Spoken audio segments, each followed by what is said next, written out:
नमस्कार दोस्तों सुशांत सिंह राजपूत केस को अगर एक केस से जोड़ के देखा जा सकता है तो वो है कुछ साल पहले हुआ एक बहुत ही घिनौना और बहुत ही भयानक केस, निर्भया केस। जी हाँ दोस्तों, आप भी जानते होंगे कि निर्भया केस एक ऐसा हादसा इस देश में हुआ था जिसने पूरे देश को झंझोड़ के रख दिया था। दोस्तों उस समय भी कुछ ऐसी बातें हुई थी जिसे मैं सुशांत सिंह राजपूत के केस से जोड़ के आपसे शेयर करना चाहूँगा।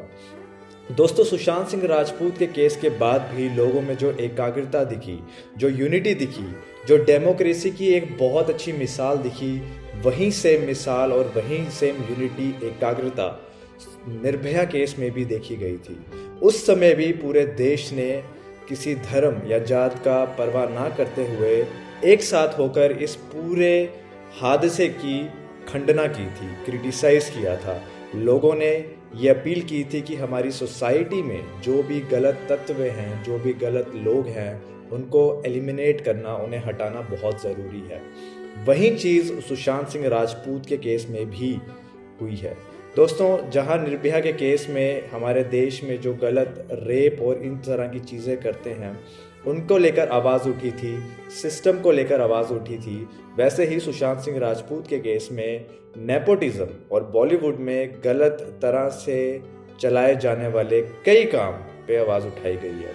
इसके अलावा सुशांत सिंह राजपूत के केस में ड्रग्स को लेकर भी बात की गई और ये भी हमारे समाज में एक गलत तत्व है। दोस्तों एक और बहुत बड़ी चीज़ जो उस समय भी पाई गई थी और इस बार भी लोग रिलेट कर पाते हैं वो है हमारे सिस्टम की नाकामी। जी हाँ दोस्तों, हमारे सिस्टम में कुछ कमियां हैं जिसे देखते हुए हमारे देश में कई बार जस्टिस मिल पाना बहुत मुश्किल हो जाता है। दोस्तों इतने हाई प्रोफाइल केस होने के बावजूद भी इन केसेस में अगर इतना डिले हो रहा है तो सोचिए जो केसेस इतने हाई प्रोफाइल तक नहीं पहुंच पाते, जिन केसेस पे इतनी चर्चा नहीं हो पाती, उन केसेस का क्या हाल होता होगा इस देश में। सोचने वाली कुछ बात इसमें है नहीं, आप भी अच्छे से जानते हैं। सोसाइटी में आप भी देखते होंगे कि कई बार सिस्टम के तले, कानून के तले जस्टिस लोगों को नहीं मिल पाता है, जिसके चलते लोगों का हमेशा से हमारे देश का कानूनी सिस्टम पे भी सवाल उठाना जायज़ बनता है। तो दोस्तों हमेशा जब भी इस तरह का कोई केस पूरे देश को हिला के रखता है तो यही कुछ ऐसे सवाल हैं जो हमेशा उठते हैं और लोग हमेशा पूछते हैं कि कब वो चेंज आएगा, कब वो चीज़ें बदलेंगी, जब इस तरह की प्रॉब्लम से हमारे देश को, हमारे देश में रहने वाले लोगों को निजात मिलेगा। फिलहाल के लिए इतना ही। नेक्स्ट 9 लाइव से आकाश की रिपोर्ट।